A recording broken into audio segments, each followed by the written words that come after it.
सबके। अब सायरन भी बना के लगभग बंद कर दिए हैं, अब एम्बुलेंस के और कुछ के रहे, पर जो है वो भी तकलीफ देते हैं, हाँ हाँ हाँ आवाज़ करते हैं। तो मैंने भी सोचा कि ये कुछ ठीक नहीं है। फिर मैंने नीरी के डायरेक्टर थे रिटायर्ड डॉक्टर तारे करके, डॉक्टर वटे करके, उनके अध्यक्षता में उसका स्टडी करो। और मैंने कहा कि ये जो हॉर्न बजता है गाड़ी में, क्या इसके बजाय बांसुरी नहीं बज सकते हैं, हारमोनियम का आवाज़ नहीं आ सकता?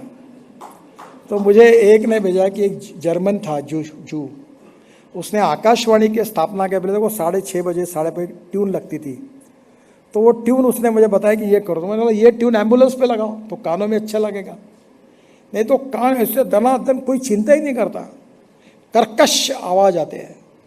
तो अब मैंने ये तय किया है कि हमारे एक्ट में प्रोविज़न है, तो मैं धीरे धीरे अध्ययन कर रहा हूँ और सब मैन्युफैक्चर को कह रहा हूँ कि इसके बाद हॉर्न में आवाज़ तबले का आएगा, बांसुरी का आएगा, हारमोनियम का आएगा, इंडियन इंस्ट्रूमेंट जो होगा उसका जो आवाज़ अच्छा लगेगा कान को वही आएगा। ये ऐसे हॉर्न बंद करो, और मैं उसके लिए कानून करने वाला हूँ।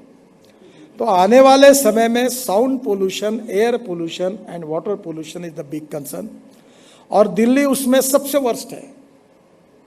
और इसलिए लोगों में अवेयरनेस पैदा करके हमें इस बात को ख़त्म करना है।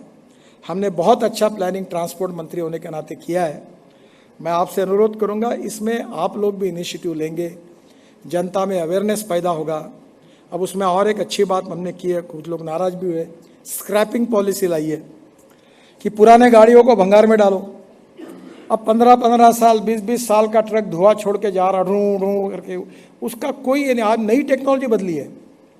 मैं जब स्टूडेंट था तो मैंने स्कूटर खरीदी की थी, तो मुझे कह रहा था डीलर कि ये 28 किलोमीटर एवरेज देती है पर लीटर। तो मैं बोला चलो ये लेंगे।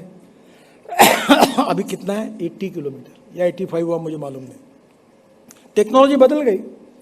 अगर पुरानी गाड़ी अगर स्क्रैप होगी और नई गाड़ी अगर आप लेंगे तो उसमें फ़ायदा है, फ्यूल की बचत है, पोल्यूशन नहीं होगा, इफ़िशियंसी होगी, मेंटेनेंस कॉस्ट कम होगी, और उस गाड़ी की भी कीमत मिलेगी कुछ ना कुछ। और इससे जो aluminium, copper, plastic, rubber waste निकलेगा, उससे हमारे कंपोनेंट सस्ते होंगे। और आज हमारे इंडस्ट्री का वॉल्यूम ऑटोमोबाइल का 7.5 लाख करोड़ का है, उसमें 3 लाख करोड़ हमारा एक्सपोर्ट है। ये हीरो, बजाज और टीवीएस, उनका 50% टू व्हीलर का प्रोडक्शन एक्सपोर्ट कर रहे हैं। तो आने वाले समय में हमारा एल्यूमिनियम, कॉपर, ये हम एल्यूमिनियम इंपोर्ट कर रहे हैं, कॉपर हम इंपोर्ट कर रहे हैं, प्लास्टिक हम इंपोर्ट कर रहे हैं। ये पूरा रिसाइकलिंग होगा स्क्रैपिंग के कारण, तो हमारे कंपोनेंट सस्ते होंगे। और 7.5 लाख करोड़ की जो हमारी इंडस्ट्री है, वो आने वाले 3-4 साल के अंदर 15 लाख करोड़ की करने का हमारा विचार है। अब आप बताओ इसका फ़ायदा क्या है? अभी ये ऑटोमोबाइल इंडस्ट्री, ये देश में सबसे ज़्यादा रोजगार और सबसे ज़्यादा टैक्स देने वाली इंडस्ट्री ऑटोमोबाइल इंडस्ट्री है। और अगर ये दुगनी हो जाएगी, तो आज 50 लाख लोगों को रोजगार मिला है, तो कल हमारे देश में 1 करोड़ युवाओं को रोजगार मिलेगा। तो हम मर्सिडीज से लेकर BMW से लेकर ऑल इंटरनेशनल रेप्यूटेड ब्रांड, इसका मैन्युफैक्चरिंग इंडिया में है। अब हम चाहते हैं कि हवाई जहाज़ भी है, सब हमारे यहाँ मैन्युफैक्चरिंग हो। हमारे यहाँ शिपिंग में पोर्ट्स, हमारे शिप्स हमारे यहाँ बने।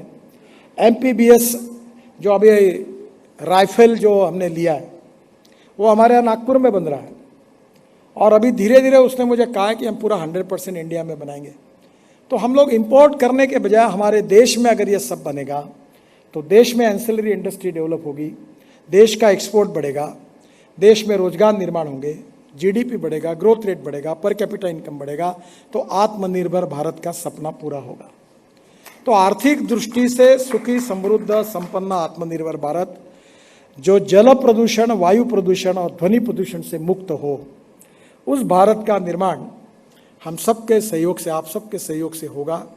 और 3 साल में तो मैं खुद जिम्मेदारी ले रहा हूँ कि 3 साल में दिल्ली के जितने ये तीनों के जो पोल्यूशन के पैरामीटर्स है, वो बदलने की पूरी कोशिश करूँगा।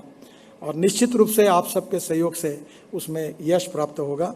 बहुत बहुत धन्यवाद। नमस्कार।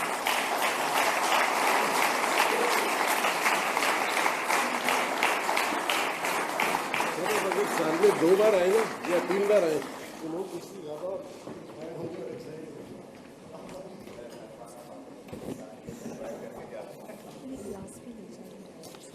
वो मैं बोल देता हूँ उसको, दे जाएगा।